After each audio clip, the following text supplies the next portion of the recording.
Hey there, and welcome to another episode of The Late Night Business, the show where we dive deep into the minds and stories of young entrepreneurs making waves in the business world today. I'm your host, Ian Dennis, and tonight we have an incredible journey to share with you. Picture this, a young boy growing up in Nakuru County, Kenya, surrounded by 10 siblings, facing everyday challenges and the added struggle of being a starter that made him the target of bullying. Fast forward a few years and the same boy is now a CEO of a multi-million shilling tech company, spreading his influence across 18 countries. His name, Peter MUHIA.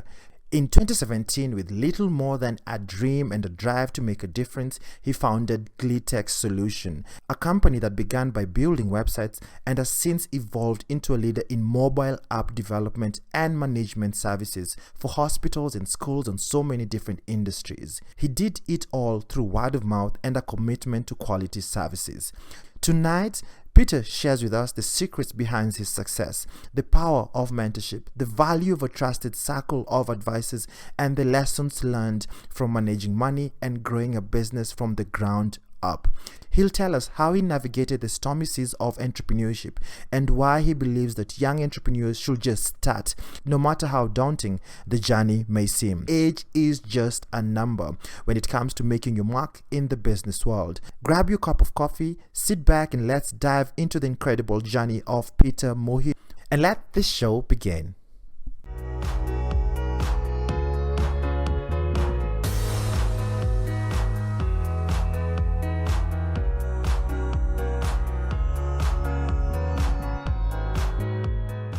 Peter MUHIA. I didn't want to get this particular name wrong. He's the CEO of GILTEX Solution. So when the camera just pans to him, you'll get to see he looks quite young. It's very interesting. So here's a very interesting story, and I hope you're going to have this conversation. I hope you're going to enjoy it. So Peter, karibu sana to the show. Asante sana. Pleasure meeting you for the first time. I actually getting to interact. I've just seen you through TikTok. Sharing your story, I was like, okay, I'd like to chap a story, Kabisa. So welcome to the show. Thank you. The first question I like starting all my conversations, what exactly are you most grateful for today? I'm grateful for life and good health. You know, when you're healthy, you can go out of your house and try to do 1, 2, 3. No, fanya maandamano. Maandamano. You're doing this show after there, taking the first maandamano. Yeah. Interesting. So, just take me through your story. We can just start off in terms of maybe just take me through your background. Where did you grow up in?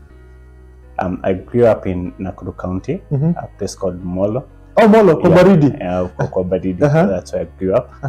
I schooled there, both primary and my high school. I schooled in Chandera Primary School. Chandera. Yeah, Chandera Primary School. All right. And then I went to Elbagon Secondary School. So Elbagon, I just know it because of the Nimiti. Elbagon, I think that's the one they know it for.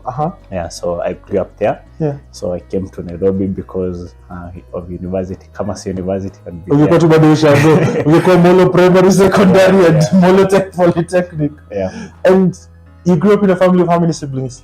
10 siblings. 10? We were born 10. 2 parents? 1 parent. 1 parent? Yeah. 10? Yeah. Wow! Yeah. Your number? Number 6. Mko wengi. So ndio ulikuwa umesita hapo katikati. Kama angefanya family ungekuwa nje, atingekuwa hapa. And what were your parents involved in? My dad was a primary school teacher. He retired in 2016. Yeah. Primary. So what is he teaching? He was teaching science and mathematics. Yeah. His best is science, was science back then. But now he's retired. We are doing farming. And mom? My mom does farming.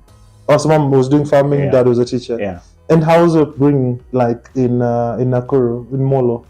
How was it growing up in such an environment? The only thing I know about Molo, it's extremely cold.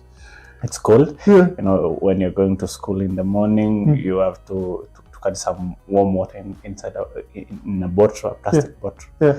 Because it's very cold when you're going there. Oh, so every morning you have to warm water. You need some to jumpstart. Yeah. Because it's very cold. Interesting. Yeah. And in growing up, so you've grown up with one of your parents is a teacher, the other parent your mom has been a farmer. Yeah. What are some of the lessons you learned from the farmer and from the teacher growing up? My dad, let me start with my dad. I'm very close to my dad. My dad is one person who works hard. Yeah, my dad was in class by 6. You know, it was a day school. So at 6, actually, he taught me before I forget. He taught me science. At 6, he's in class. 6 in the morning? Yeah, in the morning. And then, you know, the official reporting time is 8. So he teach from 6 to 8, then to the entire day. Then from 4 to 5:30, you know, the official time ends at 4. So my dad extends to, again, 5:30.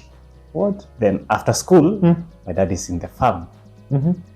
So at 6 now? Yeah. So my dad is in the farm. So my dad worked really hard. And at the farm, what were you guys farming? You know, potatoes, there's maize, there's beans. That's what we were farming. Yeah. And you also mentioned something, but before you got into school, your dad used to teach you? Yeah, my dad used to teach me. Just before you joined school? Like before you joined school, or just to teach you privately? Or he used to teach you when you joined school? At home, you know, if your dad is a teacher, he'll teach you at home. At school. So he was my first teacher. Before I joined nursery school, he taught me. Through the entire primary school. And then, that was it. Interesting. And you've mentioned you're very close to dad. So what are some of the, how is this particular the relationship molded? Because I know most of we boys are much closer to our moms as compared to our dads. How exactly was it? I was born a stammerer. I could stammer out, and I didn't have so many people I can speak to, because, you know, when you're stammering. By the time you say, I get you. So there's that one person, you know, even when you're a kid, you can see things. So there's that one person who will pay attention to what you're saying, who enjoys having a conversation with you. So that is how. So that was dad. So dad took you through, the paces as a stammerer, how to go about it and make you to speak quite well. Interesting. And mom? We're also good with mom. My mom is a very prayerful woman. So every time she will pray for you. She wakes up at 3 a.m. in the morning to pray for you, to pray for your business. You know, when I'm home, you can hear her praying. You know, in Ushago, it's a very quiet place. So when you're there, you can hear her praying at 3 a.m. That's very nice. Our mothers, mom is out to do.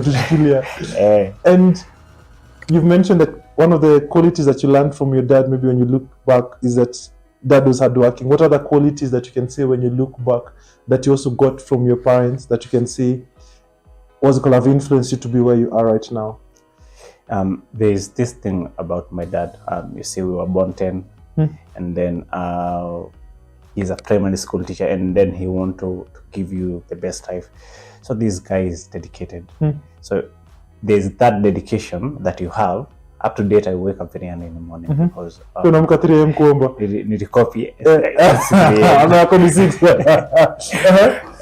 So I'm up in the morning. So there are those values that I got waking up in the morning. You know, you have to do something, and then going back to my house. I say those are the values that you got from dad. Yeah, because because I want to be dedicated to what I'm doing. Interesting. And looking back, because none of your parents were quote unquote business people, what exactly triggered this particular element of entrepreneurship in you? When I came to this city, I got older people. There's this older men who mentored me. They're all in business. So I talked to one and asked him, hey, would you please mentor me? And then this guy was like, I'll do that, and I'll expose you to other businessmen. So after a week or so, this guy told me, why don't you come to our office? You can use our office. That is where I started getting to know other business people who's using their office at a mountain mall. So he exposed me to other business people, and you see, they taught me how to do business. They pushed me to open the company in 2017. I was in second year. So That's how I ended up here. And let me just also take you back. You'd mentioned, because I think you're the second person I'm having on the show. The other one was Joanne, and you're just having a fun out of it. Joanne was also a stammerer. She's a career coach, and what's it called? There's so many different particular elements of being a stammerer that limits you. How are you able to, what's it called, perfect your speech? How are you able to just gain the confidence through it? Because I'm sure there's probably even someone watching this and probably going through that. Yeah, how are you able to go through that particular pace whereby now you can speak clearly and that's not an impediment to what exactly you're doing? Because I'm sure in business you meet a lot of people, you need to present yourself, you need to explain yourself, but you're quite, what's it called, you can speak quite well. Yeah, my dad told me, when you have this condition, you have to speak so that you train your tongue and your brain to at least, say something. So, fortunately, I had something to say, so I could speak to people. I had some friends who listened to me. When you're given some time to speak, over time, this becomes smooth. Yeah, not perfect, but it becomes something smooth. Yeah. So it was just through a lot of practicing. Yeah. And I'm sure in primary, you probably faced people who are just as kids making fun and all that stuff, taunting your confidence. How are you able to overcome it? I don't know, how are you able to gain that confidence? Because I'm sure for me, as a kid, even up to now, I taunt people. I would have been your classmate, I would have killed your confidence. How are you able to gain and have your confidence? So my dad was a teacher in the school that I was learning. The school that I was at. So anytime I was bullied, I would go to him. So he supported me, and so nobody would bully me. You used to teach math. Science and mathematics. Oh, interesting. Oh, science and mathematics. So mwalimu wa math. So tauliza kwa wapi kumbe kwa molo. And just now, after primary school, did you have any particular ambition of what you wanted to be, or what did you want to be growing up? I wanted to become an engineer. So when I went to Elbagon Secondary School, I wanted still to be an engineer, but you see the problem in this country, people graduate, you have some good certificates, some good grades, but unfortunately we don't have, we're not empowered. We have educated people who have no jobs.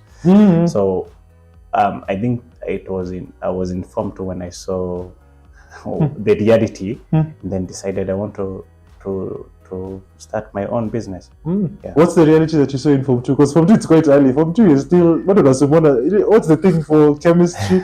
The thing used to learn in chemistry. I don't know why I've forgotten that name. The table for all the table. You know what? Periodic table. Yes, that's one.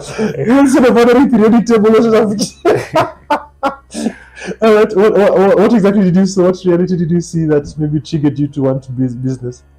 I've always interacted with people who are ahead of me. So while I was informed I knew some people who were at home and they had completed universities. And then I would ask them, why is it taking you quite some time to secure a job? And these people are saying, I'm sending applications every day.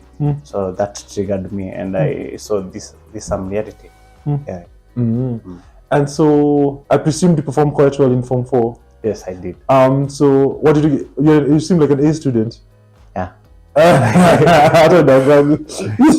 A student. You became an A student. Yeah. And then you got admitted to, what's it called? Technical University. Yeah, the Technical University. So you mentioned that it was your first time now moving from Molo, Nakuru to Nairobi. Yeah. So take me first of all through that particular change. Nairobi. How was your first experience like? You see, in this city, my mother used to warn me, you see, you go to the city, this, chunga vitu zako, and then you are here finally. Right? How come people about the women? About the women.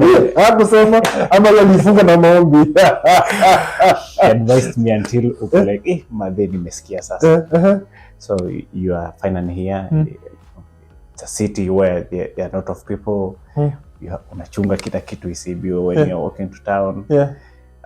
So a chaotic town, but at the same time, a city where you feel like you're hopeful, like you can, like it is a city of opportunities. So that is what I felt when I came over here. Yeah. And you came to study what? In which university? I was admitted in the Technical University of Kenya to study communication and computer networks. Yeah. Oh, communication and computer networks. Yeah. Is that computer science somehow? It's dedicated. Yeah, it's dedicated. Was it an option that you wanted, or you just stumbled because you just selected? Is that what you wanted? Because you mentioned you wanted to become an engineer initially, and then. So after completing my high school and succeeding, I got an A- of 75, and then I knew it is time that now I consult somebody else to direct me where I need to go. This person told me, he's an engineer. He told me not to do anything. In engineering, where the world is going is things to do with IT. Yeah. So that is how I ended up there. Yeah. And I presume, having grown up in Molo, probably you're not so exposed to computers and all that stuff. Had you had an experience with a computer before then? No. You'd never touched a computer before? No. So coming to university is the first time touching a computer? I had touched a computer, but I had not interacted with it? Yeah. So you came in zero? Zero. The first computer I interacted with is my laptop that my dad bought for me. Coming to Nairobi? Yeah. What? The first computer that I... No, you have some networking and all that stuff. Yeah. And the first time you're touching a laptop, having an interaction with the computer at your university. Yeah. How was that experience for you? So you're teaching yourself Microsoft Excel and all that stuff for the first time? Yeah. What? You see, the good thing, there's internet. That's interesting. Internet, there's YouTube. Yes. You learn the basic things, then over time you have the basic things that you need, so that you can be on the same level with the others. Yeah. And how was that particular past experience for you? You mentioned that bought you that laptop for the first time. Yeah. Yeah. How was it? He brought a week before I joined the university, and I was very happy. It was a good thing because now, for that 1 week, I had learned the basics. The basics. It was also in a week you knew how to use a computer for the first time. Yeah.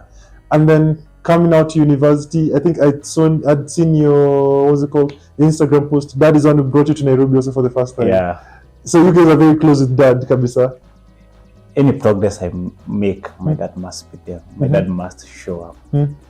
He's been very supportive since I was very young.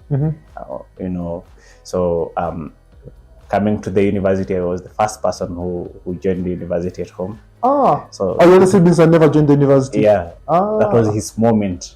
Yeah. Okay, that's interesting. Mtoto wa kwanza ametoka Molo. Making it to the city, that's nice. Yeah, that was his moment.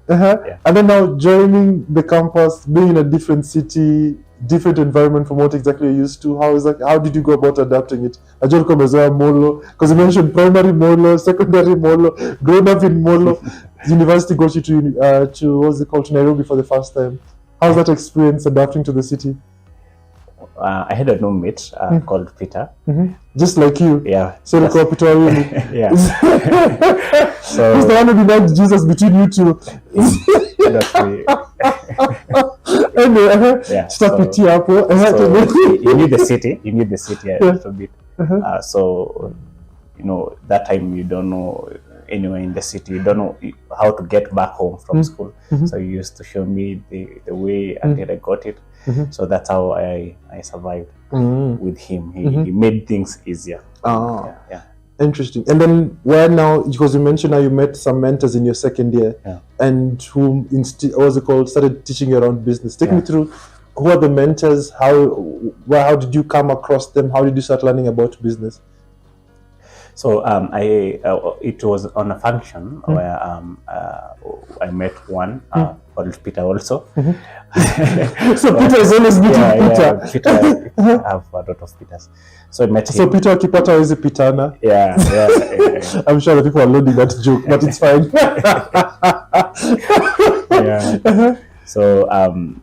So back then I was doing some websites. So I told this guy, I can do a website for you. Oh, it's the first year in university to really learn how to make a website. Yeah. Oh, all right. Because that was in 2017 now. I already knew how to do a website. So I told Peter, hey, you have a couple of companies, can I help you do some websites? So Peter was involved in which business? He was involved in supply of medical equipment. So I told him, hey, can I do your website for free? Peter told me, come on, you cannot do anything for free. You need to survive in this city. And then Peter was telling me how I need to have a company whereby I'll be charging people for my services. Yeah. And that's when you registered GILTEX. That is when I registered GILTEX. What does GILTEX mean? But I think when you say GILTEX, no, I took glitter. I don't know what does GILTEX mean? To be honest, you have to select a name. You have to get a name for your company. So then I had a list of beautiful names. Yeah. So it is a name you made? Yeah, it's a name I made. Yes. I just give somebody a list and then ask them, which name do you like here? So they told me, I like this. I was this. You like GILTEX? That was it. That's how I registered it. And then so, what's it called? The first business you got was making the website to now Peter. Yeah. And then, what's it called? How did you now start growing the business? Because you're in second year, you're trying to manage your school and business. How did you start going about it? What are some of the first businesses you started getting? This guy that I got showed his friends what I've done to his company, and surprisingly, these people are nice. They were giving me those jobs. Yeah, over 20 people. I did 20 people? Yeah, for over 20 people. And at that time, how much were you charging to make a website? Around 40,000. Wow, so 40,000 times 20, that's how much? I thought you were Is it almost 800,000? Yeah. Wow, that's interesting. So I presume you'd never touched that money before. Yeah. How was it? You see, when you touch that kind of money, you feel good because you can support your partner, you can support yourself, you can pay your fee. Now you don't have to keep on your dad to send you some money to survive in the city. The village was in the city. And then you need to that moment I needed that money because I needed to learn something new, because you cannot survive on websites only. I needed to learn about mobile application development and more things in software development. So it wasn't that much after all. Interesting. All right, so we'll come back. We're going to take a short commercial break, and then when we come back, we just want to find out how this particular journey has been from someone from the village coming to the city, starting a business, making big money. How exactly does all this, how does it particular plan pan out? So I'll see you after the break. I'd like to big up the whole team behind this, cameramen and women from KTN who have been very instrumental in putting this particular show. My super producer, Purity Nelima, for just always having this particular show for the last 1 year. And also a big shout out to one of the cameramen and also the scriptwriter behind this, Mr. Klimt Libani.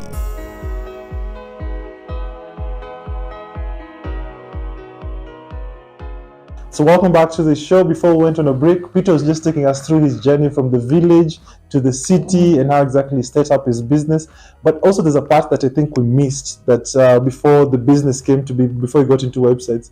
So once you landed in the city, you, what's it called? Dad left you in the city. I'm sure pocket money iko inatosha. Yeah. How did you start surviving in the city? When Dad brought me in this city and left, I was staying in Gikomba. Staying in Gikomba? Yeah. Aje sasa? Gikomba kuna nyumba? Kuna nyumba. Gikomba ndani? Yeah. So when Dad... How did you land first of all in Gikomba? I was around in Mtumba. My dad asked to go down and then I asked, there's a place I can stay affordable. Affordable ilikuwa how much? Because I know next to Gikomba ni majengo. Yeah. Then it ilikuwa about 5,000. Yeah. All right. So... it was a single room? A small room. Yeah. All right. So when he left, So from Gikomba, so you used to stay in Gikomba and then you walked to Technical University? Yeah. It's a walking, unaweza tembea. Nilikuwa natembea from Gikomba to the Technical University. Yeah. And then, so what are some of the activities that you started with?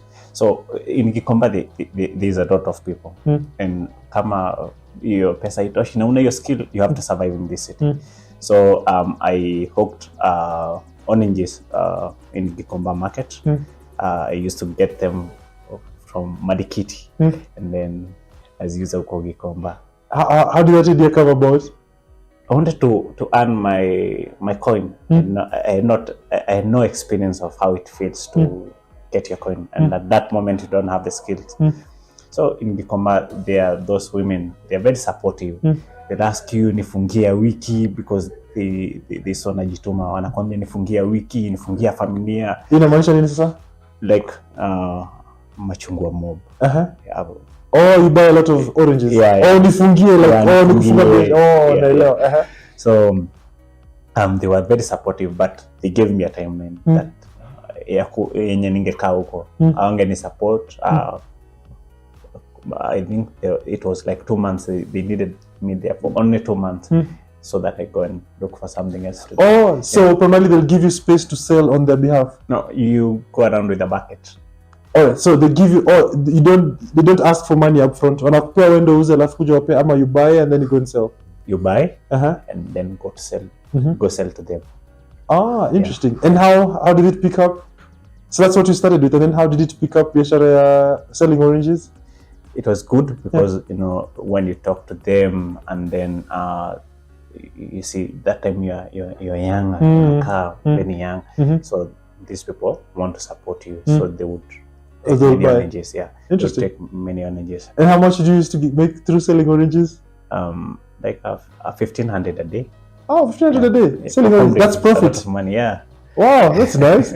And then you also, what's it called? You're telling me that you also did Mtumba for a while, selling second-hand clothes. Yeah, after my time lapsed, because they told me they won't buy any orange after 2 months. 2 months. Why? They wanted me to out of Gikomba so that I could do other things. They knew I was in campus. So like, what was the 2 time? Oh, because I know Gikomba, it's usually wanajeka, what's it called? Like, oranges in one place. Yeah, whatever, Mtumba in one place, or how was it? Okay, so what's it called? They wanted you out after 2 months. What did they mean? Like, did you want you to continue selling after 2 months in that place? What they meant is, they wanted me to go and do something better because they saw. I get you. Oh, because they knew in university I was going to survive. All right. And then how did you get into Mtumba? Immediately after that, I ended up on Mtumba. So I had a boutique huko Kikuyu, karibu na UN ya Kikuyu. Ulijipataje Kikuyu from Gikomba? I had some people there, friends who showed me around. So I set up moja huko. So you set up a store. Yeah. So the money you had made, because you told me you're making 1,500 a day, so that's almost, almost 40,000 a month through that. Yeah. And then, so from that money you saved within those months, now you end up setting up in Kikuyu. Yeah. Interesting. How was that journey? How was that story? It was nice, but I sikuwa nataka kukaa sana. I wanted to do it over a short period of time because I wanted that is not what I wanted to do long term. So I did it in less than a year, and then I moved on to the next thing. So in Gikomba, what's it called? What are you selling? What ladies' clothes, men's clothes? What exactly are you selling? T-shirts, men's clothes, and some nice dresses. And how did that business work? It was nice. At least I was surviving in the city. So you'll pay your rent now. Yeah. You'll take care of your bills. I would take care of my bills. I would pay my rent. I would support even my dad because I have younger siblings. Yeah. So you told me you're 10. Interesting. And what are the lessons that you learned through this period of you just hustling around, like trying to figure a way around the city, and you're trying to, like, you're selling oranges. Here you are in school, you're selling Mtumba and all that stuff. What are some of the lessons, when you look back, you can say that you learned from this? I think the biggest lesson I learned is that all you need to do is that start. You just need to start. When you start doing something, people are all over willing to support you. So all you need to do is start. And then, so after doing Mtumba, that's when GILTEX came to be, that you're talking about earlier. When I was doing all these businesses, I was still learning how to do these software things. Yeah. So so in school you're studying how to do software and all that. Yeah. All right. And then, so it was after the Mtumba that GILTEX came to be, or did you do any business before GILTEX? Yeah, I did some. I was selling some electronics. You see, in campus, people need e-charger laptop, other needs memory card, other needs Windows install these operating systems. I did that just to survive. just to survive. Interesting. At the same time, unaona bado nasoma najifunza kuunda hizi softwares, natafuta network kadhaa. Yeah. Watu wa kutoka village umejituma. So let's now come to the GILTEX story. So you mentioned about you got your mentor Peter, whom you got to do the website for, and then he got you like other 20 friends to do their websites for, and you started now to make a lump sum amount of money in the initial phases of GILTEX. So after doing that, you'd mentioned before you went on a break that from the amount of money that you'd made through the friends who had contracted you to do the business, you had to invest it in building yourself. Just take me through that period of time in terms of now starting to build a business, also building yourself. Now you see, when you get some money and you're trying to build something, you have to put everything that you have to that business, because I needed more skills. I needed people I can work with, because you realize it comes to a point in business where the work is too much and you need to work with other people. So I use the money to acquire other skills, like search engine optimization. Those are services that we offer: mobile application development, management system development. So you learned how to do software. Yeah. So you invested in courses. Yeah, I invested to learn that. Yeah. And then take me through how the business started growing. So initially you started up doing websites, and then most of the money you're making, you're investing in people to work with, and you're investing in terms of what's it called, skills to learn. How did the business started developing and growing? So when you start working with other people, you realize they bring on the table something that you never had. So we were at that point where the work is too much. You're getting mobile applications, you're getting people who need this other service. And at that point, you have to work with, you have to get a partner. I have a partner called Daniel Moho. So he comes on the table and try to streamline the processes. So I think that's it. All right. Yeah. And then, so you mentioned that you also got a partner. At what point? So the partner came into the business to become a part of the business, or how did that particular relationship? How does that relationship work? Is it a co-owner, and why did you decide to go for that particular direction? He's a co-founder. So he joined me, I think, in 2020 when the work was too much, and at that point you're unable to manage the people now, because let me take you through some process or some stage of developing an app. So one application is developed by a team of 7 engineers. So assuming you have 8 projects, you have 28 people. You cannot manage 28 people on your own. You need a person who cares for the business project, so that you can succeed. So that at that point I needed somebody who deeply care about the business, and that is how he came in. All right. And so now, what now became of your role? So it takes how do you distribute your roles between the two of you? He's very good when it comes to details and what we call product development. So this guy can develop he's nice, or he's gifted in understanding the customer's problem and proposing how to solve it. Because a customer may come to you and then they have a problem and they have a solution that they think it works for them, but this guy evaluate that problem and then proposes what that customer needs. Yeah. And how is the process of now growing the business? Because primarily you said initially it was Peter, one of your mentors, who proposed clients to come on board.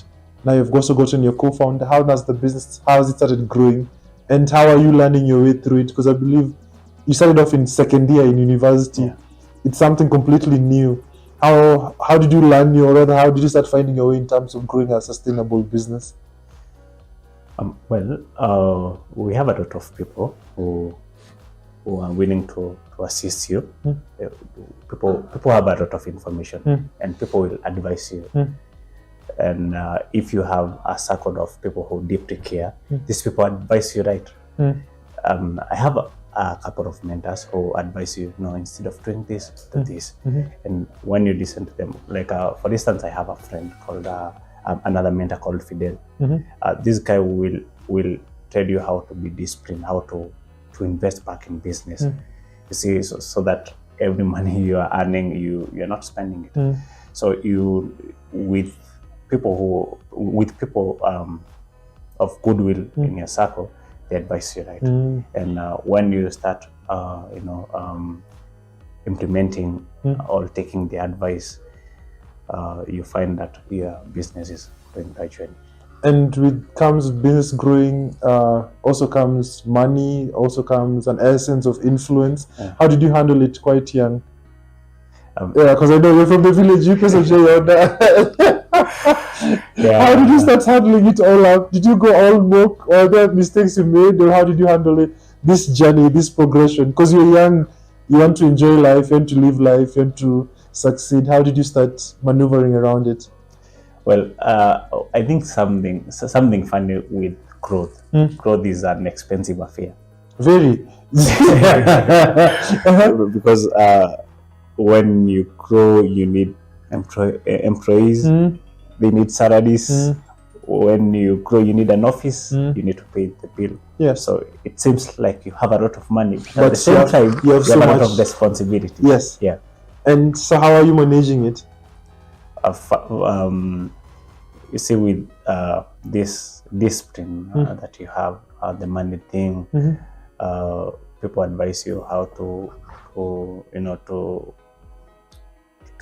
spend whatever you're getting in the company. For instance, we have a company's account, we have other people having salaries account included.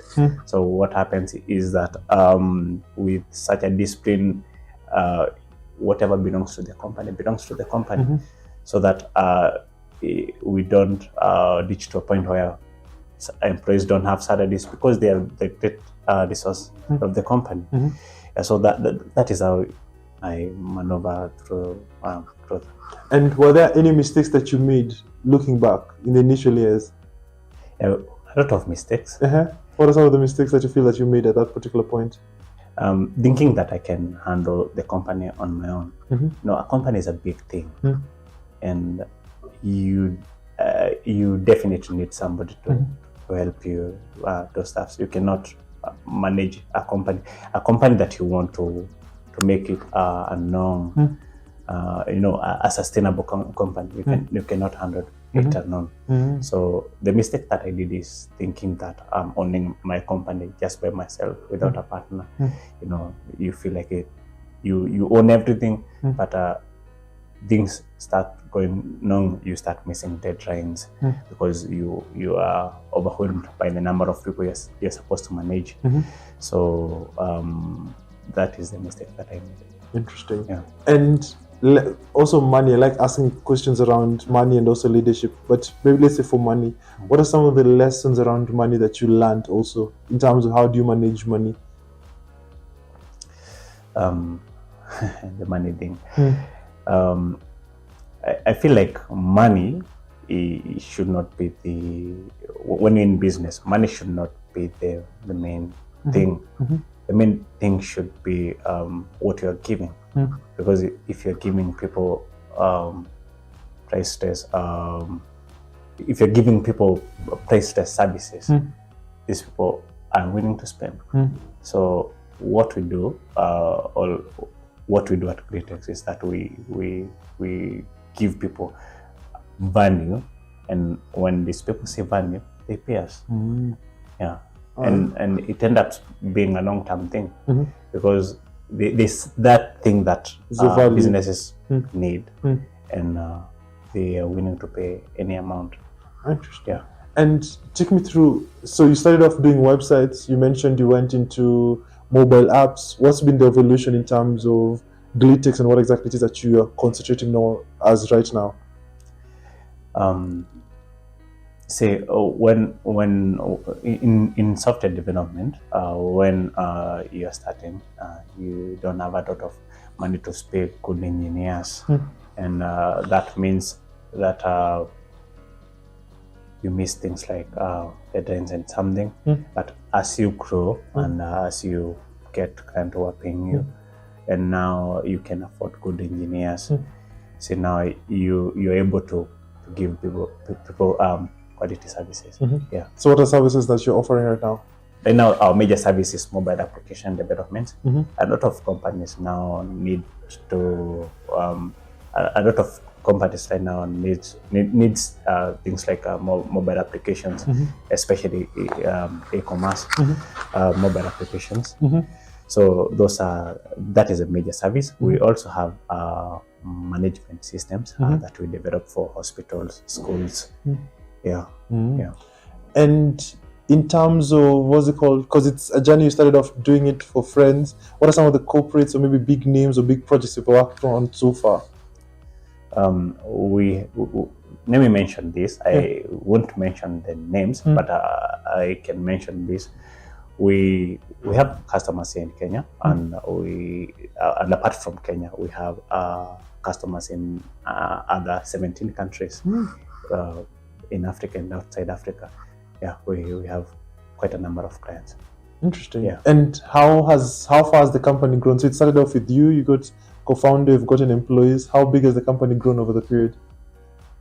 I started off unknown, but if you come there at right now, we have a team of 8 employees who are permanent, and then those people who are on contract, they're about 28. 28. Yeah, that's huge. Yeah, so 8 on Akato Yom to Zakai and all that stuff. yeah. And around leadership, also it's something I'm always very passionate about. How have you, because you started off alone, you were young, and I'm sure primarily people you've employed, primarily even some are much older than you. How have you managed to lead the business to the point where it is right now? That you're the boss, regardless of even me being younger than you. I can still lead you and give you instructions. What have you learned around leadership and lessons around leadership from your journey? What people need direction. And when you tell people what we are building, when I tell them what we are building, and it aligns with their dream, these people follow you, and they're very passionate to make the company succeed. Because we have this thing in Kenya whereby people just work to get the salary, but now how we do it is different. We work, number one, to make sure our client is happy. So with that, you find that you have more to pay them, right? And you can sustain them. So it is just providing direction, and because these people they have a common they have a common goal, dream. Yeah. And your journey is very interesting. So someone came from the village, came to the city, hustled around in the Gikomba market, set up a company. The company has become successful, employed. Now you're here managing almost 40 people in different particular projects. What are some of the lessons that you can say looking back that you can actually share with anybody watching this, and any young person watching this particular show right now, that they can actually also learn from your journey? Because you told me you just turned 28. So meaning you started this thing when you're 22, 23. What are some of the lessons that you can actually share from your story or from your journey?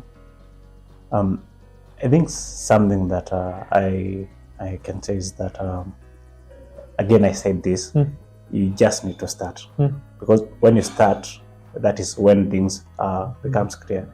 It has not been smooth, but at least when you start, you're there, not going back, and this is not working. There are things that don't work. You stick there, you tweak them, you tweak it again until things work. Because I cannot lie. I'll tell you, it has not been all smooth. So kama hiyo mwaka ya COVID, things zinaenda south, but you have to stick around and try to tweak this, and a few things, so that this one. So you just need to start, and then it won't be smooth, right? So and stick around. When you stick around, you don't do the same thing. You tweak the things that you're doing until that things work. Interesting. Yeah. All right. So before we come to an end, I have like 10 questions, quick fire.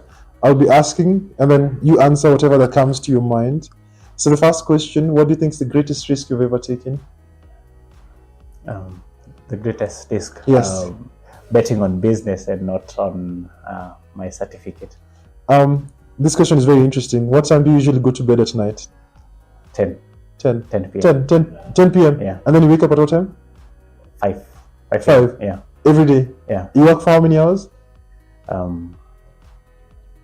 Let's say 7 hours a day. Yeah. All right. Yeah. And then the other question: what were you most afraid of as a child?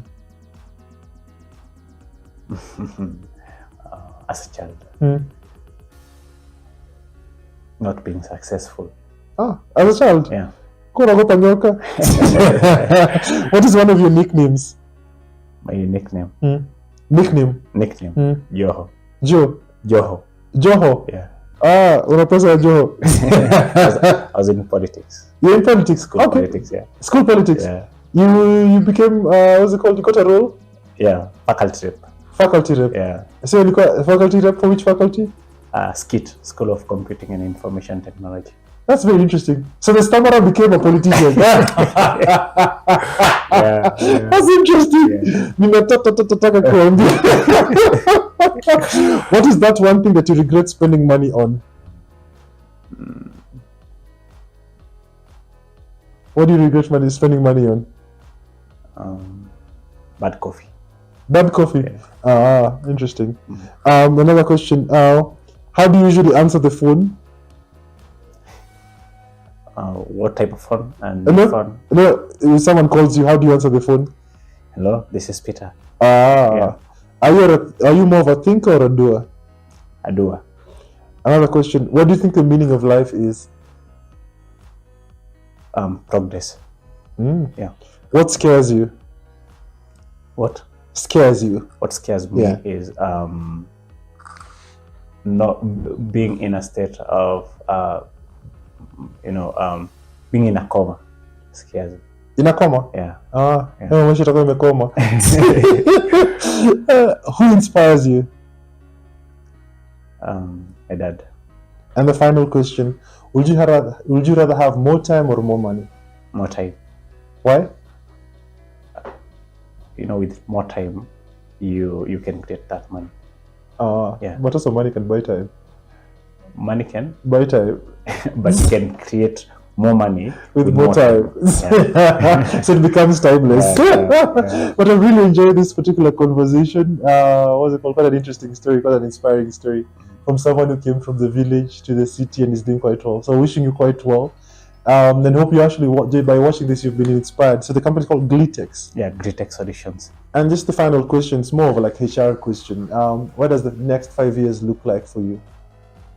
The next 5 years, I see GILTEX Solutions being a global tech company where we are giving companies value all over the world. Yeah, it's time for Africa, so we just need to expand all through. Yeah. Interesting. Wishing you all the best. Thank you so much for having watched the show.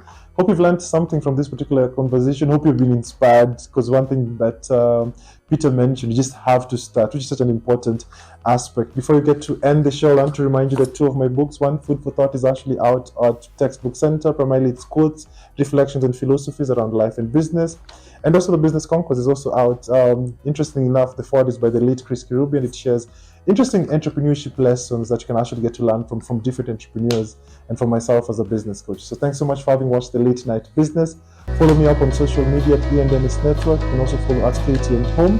Thanks so much for watching this show. Until next time, I'll see you right here on KTN Home.